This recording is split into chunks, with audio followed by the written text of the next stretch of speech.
السلام عليكم ورحمة الله وبركاته. هم قالت مسلمانان تيرورستن مسلمانان إرهابين شركنوا زجل الشر هيتنا ناسن لها ما كده هم زيانش باسي روسيا أكات ويك روسيا خرابة دست أنيت النيو ولاتكاني بابلين سوريا ولاتكاني ترى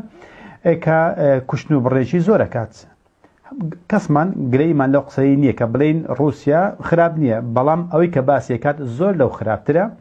و أويك روسيا أجر صاروخك باوي يعني دوكاز بكوجد أقدر بأويك زميكات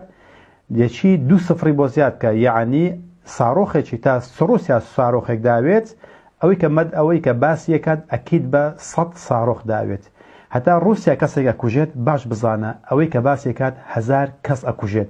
بلام بو صاروخك شي أو كشني نفرج أو ديارة بلام أويك باسيكات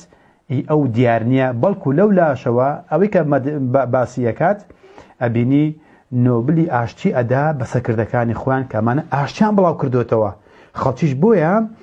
سيدي أوناكت كأمان كشتاركي زيادرة تقامني وتقاننا وكوكلاوات وفرتو في الله كاين سوا شكاري كان يكزار زيادرة لروسيا ادباشا بو أمامان نشان نادن بو خوش بيستكام سيدي أجر أويك باس مكرك أجر بخديا وري نبو باسي كرا قرب سري أكريت تنبالقيك بينه لسر مسلمانانو ولسر أويك روسيا تند خرابة سيرك أم فيديو كايستانشان تندم أما ل سايتكاني ألمانيا نشان درا بويك روسيا تقي كردوا لهليكوبتريشي جدا خوازكاني أوكرانيا ل 2012 وانا بويك توارده سربازو زاتيك تيدا كوجراون لهم تلفزيون كاين جيهان بلاو كرانوا تلفزيوني ألمانيش بدر نبلو تلفزيونيا كقوايا أمان روسيا دسكاري دسيناوتوا نيو آسايشي أوكرانيا بويك أما كاريشي نا ياسايا دورا لا ياسا نيو دولتي كان بابزاني وايا قصيا سيديكا أما كنالشي أما كنال إيش اللي كنال كاني ألمانيا نشانة داك أم تياريا بالي بريكوتو هليكوبترا كتوار داك استيدا كوجراوا أما كنال إيش تريشة مشان بهمانشيو باسكات أمش كنال أينسا باسكاتن بويك روسيا تقي لو هليكوبترا كردوا كأمش بيتسواني ياسا نيو دولتي كان لها ما كاتش بابزين تخوا لكنال كاين تريشة بهمانشيو باسكرا بابزانين أما لكنال آينس رويش يتر كنال تريج بهمان شيوا باسيان أكاد كا أو زار كنال زد دي إيه فيش بهمان شيوا باسيان أكادن عليه أما تيارا بردراوتو للايان روسيا بلام أصلي اشتكى أم فيديويا أصله أساسيني بلكو أم شرا لسوريا 2013 كراوة سوريا صالي 2013 سيري كان خوتان جوي بيستيبن ويكا سيل حلبة تصدى الطيران الحربي. الله أكبر الله أكبر الله أكبر الله أكبر سيركا معارضي سوريا تقي لهليكوبتري بشار أسد كردوا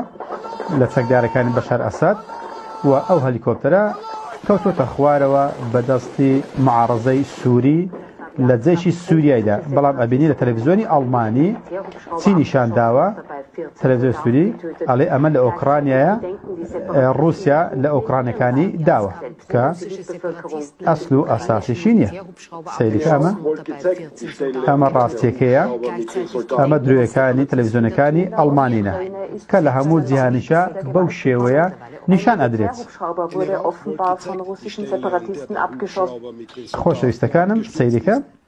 أما سل شواندني خلقا بو بيسكردني ناوي روسيا لها مجيهانا بو أبيني كاتك حملة ميدياي أكري لسر جروبي قال لسر ولاتي قال لسر شخصك همو جيهان باسي أكات بو تلك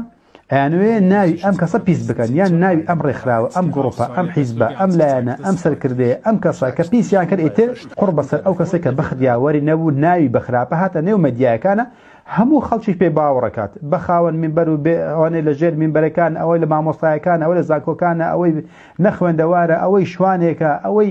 او دكاندارك كارمندك لهمو زيغا امرك كوتي ام كسخرابه يترهموا عليه خرابه سيأتي على الناس سنوات خداعات أمريكا الروجك بس خالتي داي طواو تسوا شكاري ودزاليتيه سيدك أمام بینی من ئەمە بۆ پیسکردی ناوی ڕووسەکان ئەمە ناڵێن دیفاع لە هیچ وڵاتێک و لە هیچ کەسێک و لە هیچ گرۆپێک ناکەین تەنها ئەڵێن چۆن باسی ئەم جیهانە چۆن هەڵ ئەسوڕێت و مێدیاکان چۆن خەڵکی چەواشاکەن و ئەوەی حەزیان لێبێت لە مێچی ئێمەدا ئەی ڕوێنن بەبێ ئەوەی کە ئێمە دەرچی پێ بکەین.